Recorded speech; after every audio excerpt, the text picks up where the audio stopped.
আপনাদের সকলকে আমি অনুরোধ করব, একই সাথে আপনাদের সকলকে আমি দৃঢ়ভাবে বলবো, আমরা ক্ষমতায় যাইনি, আমরা ক্ষমতায় যাব কিনা আমরা জানি না। তখনই আমরা ক্ষমতায় যেতে পারবো যখন আমরা বাংলাদেশের জনগণের সমর্থন পাবো।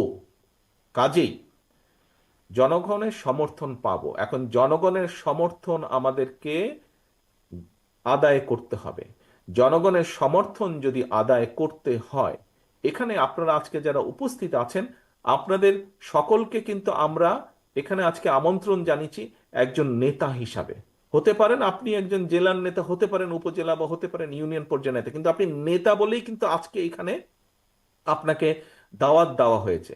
এবং সেজন্যই নেতা, আপনার কথা, আপনার কাজ, আপনার উঠা বসা, আপনার চলাফেরা সব কিছুর উপর নির্ভর করছে বিএনপির আগামী দিনের ভবিষ্যৎ। বিএনপির আগামী দিনের ভবিষ্যৎ। আপনি বিএনপিরই হন না কেন, আপনি ছাত্র দলেরই হন না কেন, আপনি যুবদল, স্বেচ্ছাসেবক, কৃষক দল, মহিলা দল, যেই দলের নেতাই হয়ে থাকুন না কেন, আপনাকে মানুষ এক বাক্যে চিনে বিএনপি হিসাবে। কাজেই আমাদের আগামী দিনের আমাদের সকল কিছু এমন হতে হবে যাতে জনগণের সমর্থন আপনার প্রতি থাকে, যাতে জনগণের সমর্থন দলের প্রতি থাকে। নেতৃবৃন্দ, এইটা যদি আপনি চিন্তা করেন, আচ্ছা ঠিক আছে, তারেক রহমান কিভাবে বলবে সেটা তারেক রহমান কিছু একটা বলে টলে সামলে নিবে। আচ্ছা ঠিক আছে, দলের মহাসচিব মির্জা আলমগীর উনি এটা বলে সামলে নিবে, ওনারা দেখবে। এই ছোটখাটো বিষয় এগুলা যদি কেউ কিছু করে, এগুলা কে নজরে দেয়? নো, এটা খুব ভুল ধারণা। দায়িত্ব আমার একার না, দায়িত্ব স্থায়ী কমিটির সদস্য সকলের একার না, দায়িত্ব আমাদের সকলের। এই দলকে রক্ষা করা, এই দলকে সামনে নিয়ে যাওয়ার, রক্ষা করার দায়িত্ব সকলের। আমি কেন্দ্রে আছি, আমি কেন্দ্র থেকে আমার দায়িত্ব পালন করব।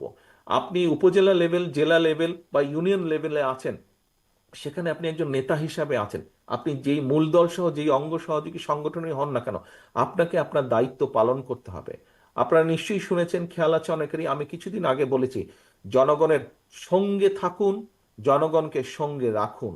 সহকর্মীবৃন্দ, আপনারা প্রায় একটি কথা বলে থাকেন, আমার সাথে যখন দেখা হয় তখনও বলেন, আপনারা বলেছেন, আপনারা অতীতেও বলেছেন, বর্তমানেও বলছেন, বিভিন্ন বক্তৃতা বিবৃতিতেও আপনারা বলেন যে বাংলাদেশের জনগণের আস্থা বিএনপির উপরে আছে।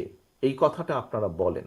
প্রিয় সহকর্মীবৃন্দ, এই আস্থাটা ধরে রাখা কিন্তু অনেক কঠিন ব্যাপার। এই আস্থাটা ধরে রাখা কঠিন ব্যাপার। জনগণের আস্থা আপনাদের উপরে আছে, আমাদের উপরে আছে, বিএনপির উপরে আছে। এটি ধরে রাখার দায়িত্ব আপনার এবং আমার এবং আমাদের সকলের।